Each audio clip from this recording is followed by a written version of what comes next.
I know it's only been a week away, but it feels like we've been off for ages, and we've only got 2 cards left this year, and then another massive break. So let's make the most out of these last 2 cards. Final pay-per-view, presumably ever, hopefully ever.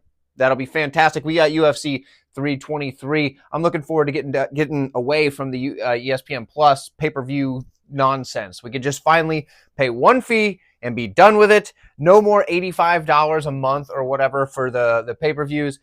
I'm excited. But without any more wasted time on that, any of the odds mentioned in this video are brought to you by our good friends over at CloudBet. If you are interested in getting some action down on this card, one of the last cards of the year, click the link in the description. Now that's going to get you access to CloudBet, where you can drop the promo code 138MMA. Now that is going to get you access to a rewards package up to $2,500. So if you can check that out, if you want to get some action on the fights, that would be a great way to do it. And it supports the channel as well as the people who support the channel. And I appreciate you. Featherweight matchup here with a couple of guys 4-1 in their last 5 fights. We have Muhammad Naimov, and he's taking on Mairon Santos. Now, the odds over on CloudBet, you're going to find Santos over at a -275, and the comeback for Naimov is +227. The odds might be a little farther than I was expecting when I looked at this, but let's break down the fight a little bit and see if we can figure this out. Santos, he's a good striker. He picks his shots really well. I like that teep kick up the middle, and he can use that to control the range. That's a lot that you like there for this matchup specifically. He's got a very heavy leg kick, feints quite a bit, dynamic attack, but sometimes he just doesn't do enough. Sometimes the volume isn't quite there to back up all the skill that he has, and that can cause him to maybe lose minutes and have to win moments. He's a good clinch artist. He's got really good knees in the clinch, but his takedown defense can be kind of depends, right? He's got good takedown defense in space. He sprawls really well, gets that crossface going, things like that. But up against the cage, he seems to kind of falter with the takedown defense. And that's a situation where in this fight, it could come back to bite him. He is hard to hold down, however, so that's good for him. He can get back to his feet. And I do think maybe on the feet, although both guys are good strikers, Santos just might have more tools. That doesn't mean he's the better striker necessarily. I think he might be, but he definitely has more tools in my opinion. But Muhammad Naimov is not a bad striker either. And I'd say he has more of the opportunity to land the big power shot maybe, because he does have plenty of power. He fights well out of either stance, and he's got really good kicks at range with that kind of taekwondo style. His leg kick probably being his best weapon. He's a good grappler though, and he has good takedowns, good top pressure, but his takedown defense is which I don't think he's going to worry. I don't see Santos going out there shooting a bunch of takedowns. I think he's going to want to keep it on the feet for the most part or in the clinch, whereas Naimov, I could see him mixing in the takedowns. Now, one thing to note about Naimov that makes him tricky is the dude is an absolute dirty fighter, and he will cheat to win. So that makes me think that the money that you would put on Santos at -275 would just not quite be there. But at the same time, I don't really want to back Naimov either because I think on the feet he's going to have some trouble. I'm going to make the pick of Santos here, but I think this is a close and competitive fight. You can do with that what you will. I'll see you guys in the matchup at 185 that is supposed to be a squash match. Mansur Abdul-Malik, he's undefeated, 8-0 in a draw, 4-0 in a draw in his last 5. They give him Antonio Trocoli, the guy that has been being brought in just to lose, essentially. They keep throwing him in there to lose. They gave him a chance against a guy like Tresean Gore, but when he didn't win that one, that was kind of well, here you go. He's 2-2 in a no contest in his last 5 fights. And the odds brought to you by CloudBet are the way that they are for a reason. -1042 for Mansur Abdul-Malik and +689 for Trocoli. I will say Trocoli does have a couple of things that are all right. Decent striking. He's got some okay power in the hands, long straight punches. Pretty good grappling. He uses his length well. Good takedowns against the cage. He'll use ground and pound to set up submissions. All that's to say that he's probably outmatched here. But we're also going to talk about how Mansur Abdul-Malik has some stuff that goes on that could be a detriment, right? He is a decent striker with a long jab, plenty of power, but he's really patient. Now, that can be good, but it can also be bad. He's also wide open to counters when he throws because striking is something he's still developing. Now, when it comes to his grappling, he's solid there. Lots of takedown options. He catches kicks well. He's got a good body lock. He can slam guys really well. Good mat returns. All that's great. Also, he'll just kind of float on top while controlling his opponents. He does a really good job of just kind of beating them to the next position, if you will. Heavy ground and pound, good takedown defense, and he's going to be physically stronger and more just outright physical than most of his opponents. So that helps him as well. No surprise, taking Abdul-Malik here. Let me know what you think. I'll see you in the light heavyweight division. Iwow Baraniewski takes on Aslan. Now, Aslan is at 3-2 in his last 5 fights, 14-3 on the career. So you see a lot more experience here. But he's taking on the undefeated up-and-coming prospect, coming off of a beautiful win on the Contender Series. Remember, we backed him there as a big underdog, where everybody else wanted the other guy, probably just because his name was Muhammad Ali. But Baraniewski is 6-0, 5-0 in the last 5. That's how that works. And Cloudbet's got him as a favorite, but only slight, minus 180. And I think some of that is because it is his debut. Debuts are tough, especially when it comes to time in the UFC. So I understand that. Plus 152 is what you can get on Aslan. Now, when we look at these two, let's start with Iwow. Not Iwow. Let's go Baraniewski. Let's call him that. He's and I'm probably not pronouncing that right. Polish names are very tough for me, but I do my best, okay? But for Baraniewski, he's a good striker with good power, good boxing combinations, and pretty good head movement. Essentially, he's a striker, boxing-style striker when he's on the feet.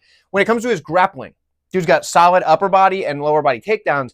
That double leg that he has, it's very powerful. That's probably one of the takedowns I think works best for him, although judo is his base. So you could see him doing some throws and things like that, but just as far as MMA experience goes, you see the double leg more often, right? Good top pressure, good takedown defense, and he's got a pretty gosh darn good arm bar, and that comes from the judo background most likely, because judo, you see a lot of arm bars. When we look at Aslan, decent striker. He's got big, powerful hooks and a heavy leg kick, but he's a bit wild on the feet. And we've seen him also just kind of freeze up before, but I don't know that that'll be the case here. Decent grappling on top. He's got good top pressure, good ground and pound, but he's weak off of his back.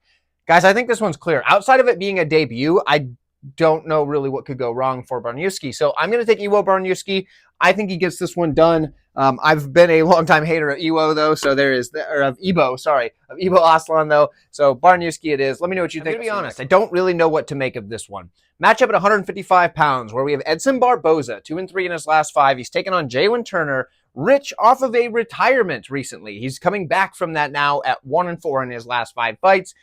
A guy that has a lot of the physical things you look for, but just sometimes can't deliver in a fight. So it would cost him in a lot of these. He's 1-4, like I said, in his last 5 fights, and that's not a good look. And he also is coming off a retirement, but he's fighting Edson Barboza, who's been on not the best run as of late, right? And like in the fights he is winning, sometimes it's like, you know, kind of, wow, he pulled that one out, but that didn't look good. So then you look at the odds, and of course you're going to find those on Cloudbet. Jalin Turner's a minus 286 favorite coming off a retirement, and he's going against a legend in Barboza at plus 235, and the odds make you think, well, gosh, Barboza. But when you look at the skills, you're like, I don't really know. Okay, so let's look at this. Jalin Turner, good striker, right? He's going to come forward, and he keeps his range well while pressing forward. He's got long, straight punches, good knees up the middle, the volume's there, the power's there, all that's great. Grappling, pretty good there as well. He's got good ground and pound and excellent front choke series. His takedown defense isn't the best, but he's really tough to hold down. We've seen him get back up when he's been taken down in many fights before. So he's pretty much good everywhere. It's just sometimes he does stuff that you're like, what the heck, dude? Like, what is going on here? And then for Barboza, solid striker. Pretty much just a striker, right? He's a solid striker with really good power, solid combinations, an excellent kick arsenal. He's got good knees as well.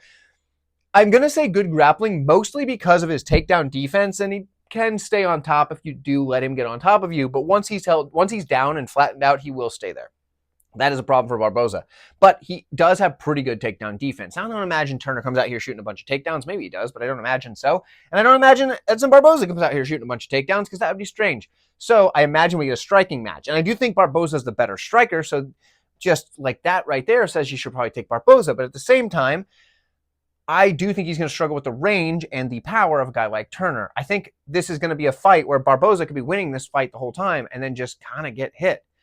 But at the same time, if it gets longer, this fight goes, past maybe the first round, Turner's just live to keep making mistakes. So I'm going to reluctantly take Turner, but I don't know. I really don't have a good read on this. So you can let me know what you think in the comments, but don't expect me to fight you on it. I've got to be honest. This fight here is actually the one that gave me the most puzzling problem of trying to pick a side.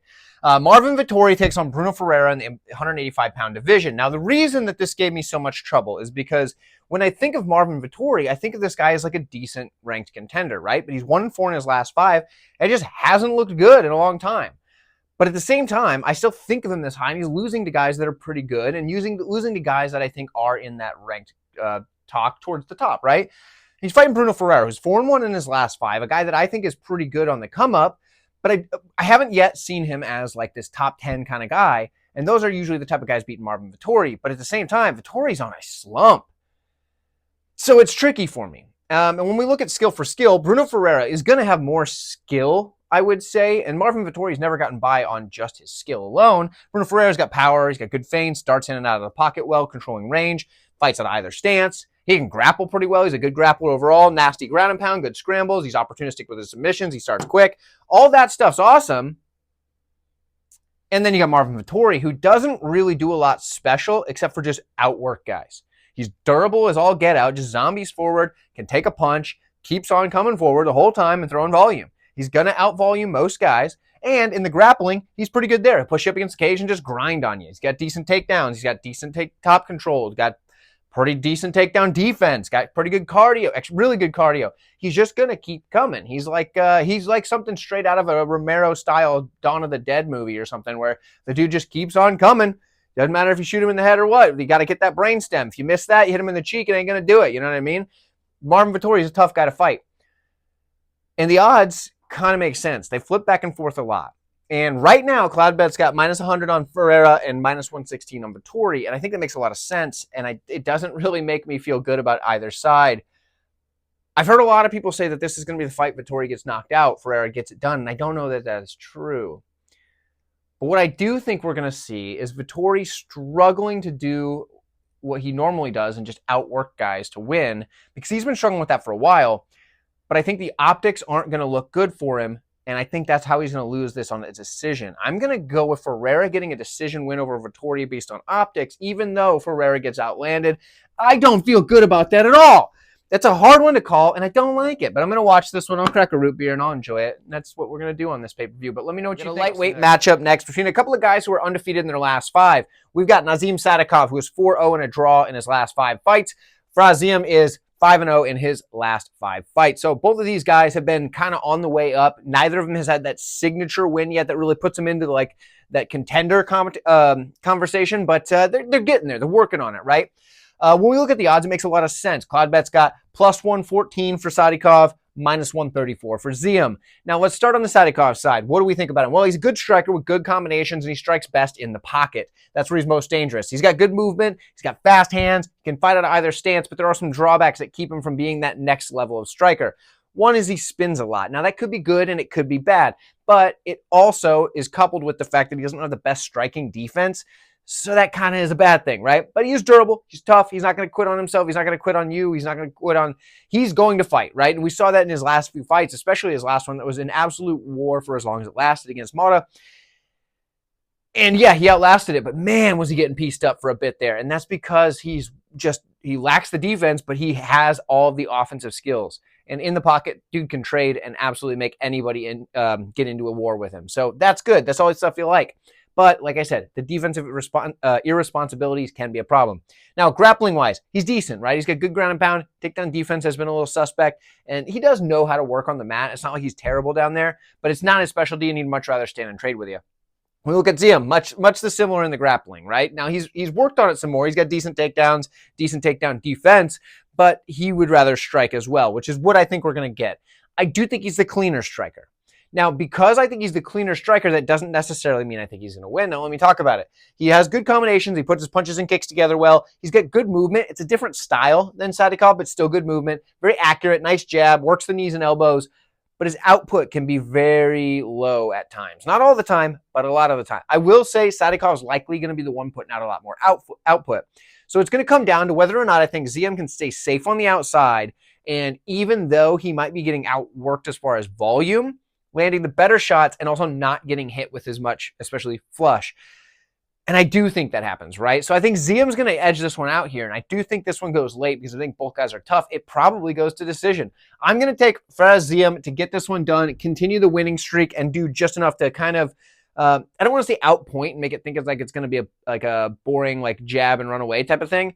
But I do think he outpoints him on the scorecards, and I think that's what he gets. So let me know what you think. I'll see you next up. We supposedly have the return of Maycee Barber. She is a -170 favorite over on Cloudbet. The comeback on her opponent, Karine Silva, is +150. Now, this is a matchup at 125 pounds, which is interesting to me because Maycee Barber, as we mentioned in the last fight, I believe I was one of the few that noticed this. Maybe somebody else did. Whatever. The new chest, right? Her new boobs. That's what, to me, seemed like an issue, right? It made it really hard for her to cut weight. She had some complications there. Couldn't make it to the Erin Blanchfield fight. She added multiple pounds of not so useful tissue into her chest. That's a problem for making weight. So maybe she's got it dialed in and she'll be just fine, or maybe we see some issues with her making weight in this fight as well, and that could be a problem. Now, that's all speculation. It might not be a problem at all. And if it's not a problem at all, great. But if it is, I don't really know how to cap that in on here, right? Because, like, how do you... We haven't seen her fight since. So that's tricky. But with that said, we'll just talk about this the best we can and just take everything with a pinch of salt. So for Maycee Barber, she's got a great record of 14-2, 5-0 in the last 5. Karine Silva is 19-5 and 4-1 in the last 5. So both these ladies with really good records. For the record, I didn't think Karine Silva lost to Dione Barboza, but that is what it is. We're not going to talk about that. We're here to talk about their skills. Karine Silva, good striker with tight defense, good power, and she'll strike and burst. Now, that defense gets worse as the fight goes on because her cardio isn't the best. We've seen it fade multiple times. But at the start, it's pretty good. Solid grappler. She likes to drag her opponents to the mat. Doesn't use a lot of traditional takedowns. She'll mix them in, but a lot of times it's get a hold and rip you to the mat. She's got nasty ground and pound, and she'll attack submissions well. Problem for her, though, is a lot of times physicality is used in her grappling to get fighters to the mat, and that could be tough against somebody like Maycee Barber, especially if she's not extra drained from a poor weight cut. So for Maycee Barber, she's usually more physical, and I think she might be here. She is a good striker that just kind of bullies her way forward. Not like your standard forward pressure. She just walks forward like she doesn't care who you are, and she'll just walk you down and start swinging bombs at you. She's got good power, good combinations, and good kicks. Her kicks are definitely her best offensive weapon, but she's got power in the hands as well. Now, what she's really good at, her best attribute, is not necessarily her grappling as a whole, but her cage grappling. When she gets her opponents up against the cage, she starts landing really heavy bombs. And I think that's probably what she needs to do here. She's got good top pressure and heavy ground and pound when the fight's on the mat as well, but realistically, the cage push is where she wants to be here. I do think maybe the more technically efficient or technically superior grappler is going to be Silva. I don't think it's going to matter. I think on the feet, Silva might even be more technical there. Yeah, maybe not. And she's not more technical. I would say that one's probably close because they both look pretty clean on the feet most of the time. But either way, I think this favors Barber unless she has a bad weight cut. And with her being the favorite, us not knowing what this weight cut's going to look like, especially after her failed attempt last time. I know she had like a medical condition. It sounds like it was brought on by the weight cut. I could be wrong. I wasn't there. I do not know. Do not quote me on this and say this is what I'm saying is absolute fact. I'm saying that's speculation, and based on how it kind of went about, even though she got the weight done, it seemed like it caused some serious problems the night of the fight. That's what from what I understand, but maybe I'm wrong. I'm going to take Maycee Barber here, but I'm staying so far away from this one. Let me know what you guys think, and I'll see you. Probably going to be absolute fireworks. 155 pounds, Terrance McKinney takes on Chris Duncan. Both of them are 4-1 in their last 5. Cloudbet's got the odds, -170 Duncan, +145 for McKinney. Now let's look at this fight, but we all kind of know how this works. Now, for Duncan, decent striker. He's got good power, good leg kick. He's really fun in a brawl, but his striking defense is bad, and that could cost him a lot in this fight. However, he does have pretty good grappling, good cage push. He can control guys there, decent takedowns. But what has been getting it done for him is the opportunistic submission ability and mostly that guillotine. When we look at McKinney, dude's a front runner. Starts super fast, burns out quick. That's what he does. He's got good striking, good power, quick head kick, puts combinations together, but he leaves that chin wide open, and they can't really take a punch the best. Probably because he's burning all the gasoline by putting that pedal to the metal as soon as the fight starts. Good grappler with good takedowns, good control, back control that is, especially. So he's good there, good everywhere. And it makes sense that Duncan's the favorite, right? The dude's been guillotining everybody. But for Cloudbet, we've got 170, -170, and we got +145 for McKinney. And I think it makes a lot of sense because this fight is going to go one of two ways. McKinney runs over Duncan in the first couple of minutes, or Duncan beats McKinney, probably via guillotine. Both of those could look like the exact right answer, and you just pulled it up on your crystal ball. I'm going to take Duncan via guillotine. That's what I meant to say. But, like, if McKinney goes out there and just runs through him, I'm not surprised a bit. So we'll take Duncan. I don't know. It's another one of those fights. Under 1.5 is probably the way to go. Let me know what you think. 155 pounds, where Grant Dawson takes on Manuel Torres. Both of these guys, 4-1 in their last 5. Now, Cloudbet's got the odds with Grant Dawson is a decent-sized favorite at minus 217. The comeback for Torres is plus 183. Let's look at the Torres side first. Manuel Torres is a good striker, and he's going to be the better striker here. And if he can connect early, this fight is all his because he is a good striker with good power, good volume, and good kicks. But the problem is he's a bit wild.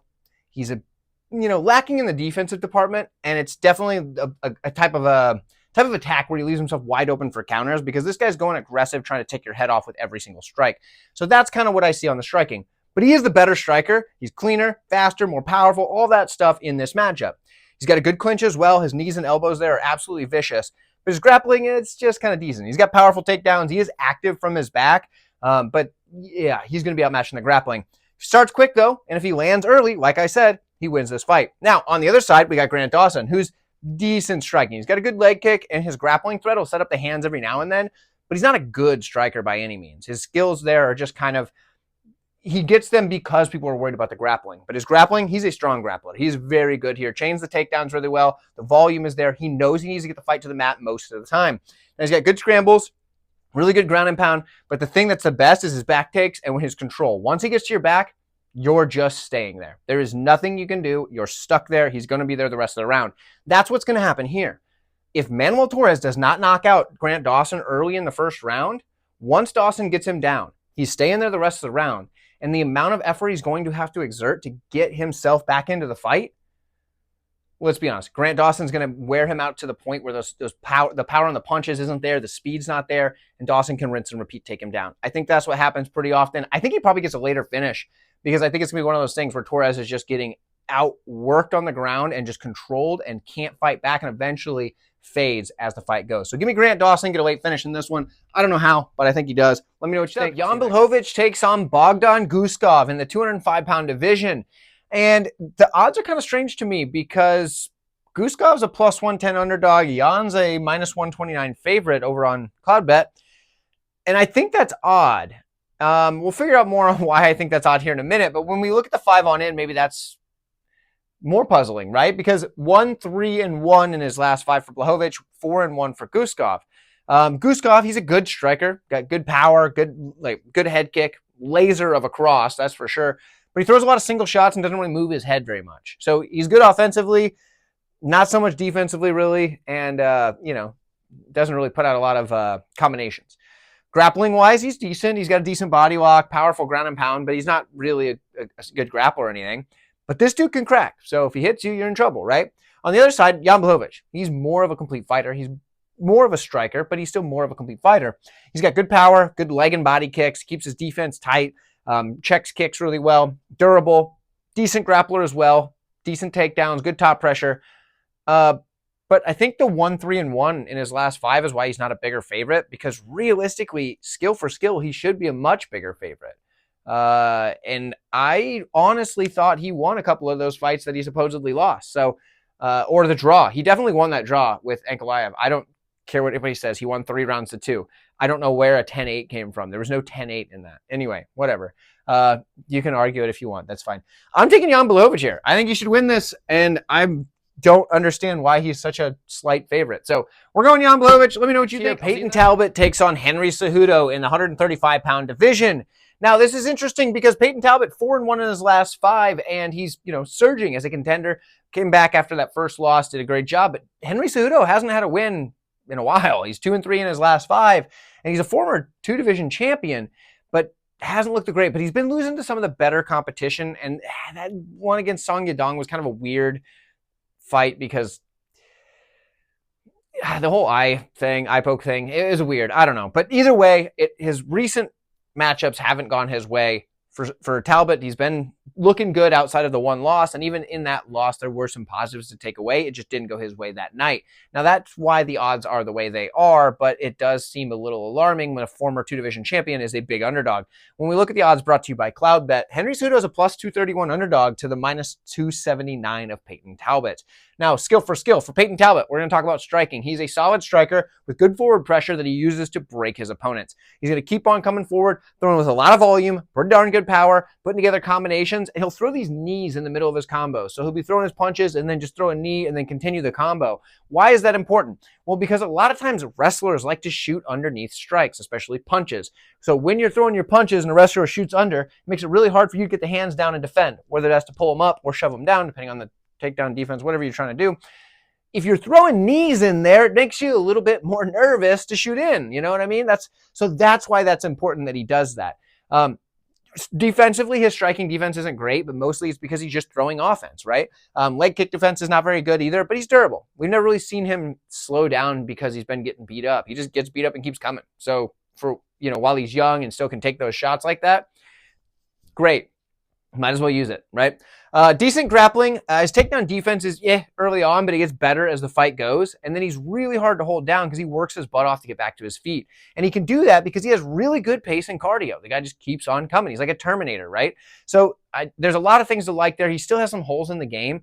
And we're going to have to see if Henry Cejudo can capitalize on those. Because for Cejudo, he's a pretty good striker in his own right. Now, he's going to be at a disadvantage in reach here by a pretty significant margin. Mostly height, I guess. The reach is closer, but still, the height and reach work together. So let's put it that way. Good power for Cejudo, for a guy that was a former flyweight. Good footwork. He uses that to control range really well. He'll kind of dart in, land his shots, and get out. Good leg kicks, good boxing combinations. But the wrestling is what got him to the dance. He hasn't used it as much in his recent fights, but when he does, he's very solid in the grappling. He's got good takedown defense, really good takedowns. I really like his single leg. He's got a good high crotch. He's got a lot of other good stuff, but I like the single leg that he uses often, whether it's out in space or use it to get up against cage. Great scrambles, all that. But I just don't see him wrestling at a high rate in this fight because we haven't seen him do that in a long time. He'll mix it in, don't get me wrong. He'll do that. But we don't see him just go to a wrestling-heavy game plan, and we haven't seen it in a long time. That's what makes me think Peyton Talbot is getting this one done. I think he's going to be able to put the pressure on. And I think by the time Cejudo wants to start going for that wrestling, it's going to be a little bit too late because I think he's going to be willing to strike with him first. I see a late finish for Talbot. But let me know what you guys think. I'm taking Talbot, round 3 knockout. Let's go with that. Next up, we got Brandon Moreno taking on Tatsuro Taira in the 125-pound division. Fantastic matchup. Big-time matchup here. I love this one. 3-2 in the last 5 for Moreno, 4-1 in the last 5 for Taira.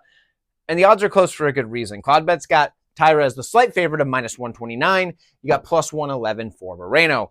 Let's look at the skills for Taira. Taira has good striking, right? He has a good calf kick. He has a really good flying knee off of a takedown feint where he comes down and then launches up into the knee. Very athletic movement that he does. It's impressive. Not many people can do that. He's also got good long straight punches. But where he really excels, that's his grappling. He's got solid grappling with really good takedown entries. He'll disguise the entries with strikes, and once he gets to your body lock, that's where he can start really, once he gets to the body lock, that's where he can really start to implement his game. Whether he takes the back standing or once he gets to the mat, he's very good at taking the back. He's got excellent control. He's always working to advance that position, whether it's to get to the back or like mount or side control, whatever. He doesn't just sit and guard, is what I'm saying. He'll seek submissions. He's very quick to attack them. Now, whether or not he gets them, he still maintains that control, but he does seek that finish. On the other side, we got Brandon Moreno, who is a solid striker, right? He's got good combinations. He'll even double up the same side often in his combinations, which is something not too many people do. It's a lot of left, right, or right, left, right, left. You get the idea. He can do the, like left, right, right, or something like that and just mix it up. This is just an example. And that kind of throws people off their rhythm because they're expecting the punch to come from the other side after, the opposite side. That's kind of how it goes. Very fast hands, works the body well, good punches and kicks to the body. So he mixes up his weapons to the body. He'll catch kicks and he'll hit them with that lead hook. So he'll catch the kick and then boom, lead hook over the top, or he'll throw the big overhand. It depends what side he catches the kick on, if that makes sense. So that's how he does it. Very durable, tough guy. Classic Mexican chin, you know how it is. It's just a trait. He's got that. Good grappler as well. He can mix in his own takedowns. He can scramble well. He can also take the back very well. He's got good control. He's got them choking arms. So if he gets to your back and starts working for that choke, it's not out of the question that he gets it either. Really close fight. And I do think the 3 rounds might give Taira the edge here just for the fact that 3 rounds is something he's been more accustomed to, although he's had a few 5-rounders. Moreno is pretty much exclusively in 5-rounders. However, I do think that this fight starting on the feet, as every fight does favor Moreno. So there's that for him. And I think this is a close fight. I'm going to side with the underdog in Moreno, but it's not one that I feel it's not one that I feel, super invested in as far as a side. I more just want to see this one play out. I'm a big fan of both of these guys, so I'm rooting for this fight to be a fun fight. I'm going to be cracking open a root beer, and that's what we're going to be doing. We're going to enjoy this one. But Moreno's the pick. Let me know what you think. It's the co-main event of the evening. Honestly, for me, this feels like the main event. This is the matchup that, to me, is the biggest on the card because we have the rising contender in Joshua Van. He's 15-2, 5-0 in his last 5. Big time, up-and-comer, young, exciting fighter. He's taking on the reigning champion, long-time reigning champion of the division in Alexandre Pantoja. 30-5 record on the career. He's 5-0 in his last 5.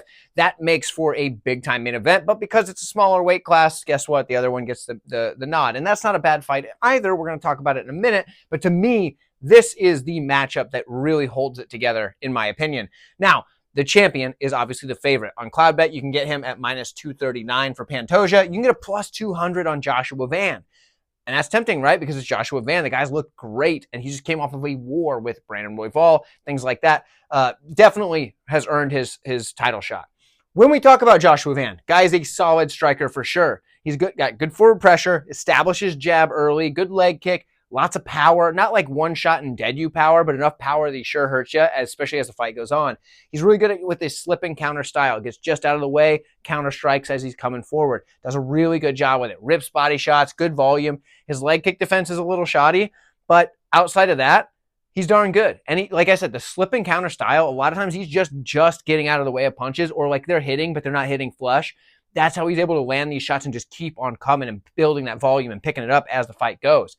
Grappling, decent, right? He hasn't trained grappling as long as you would hope, especially for a fight against the current champion in Pantoja. But he's developing as he goes, and he does a good job at that, right? He's active from his back. He's got decent takedowns of his own.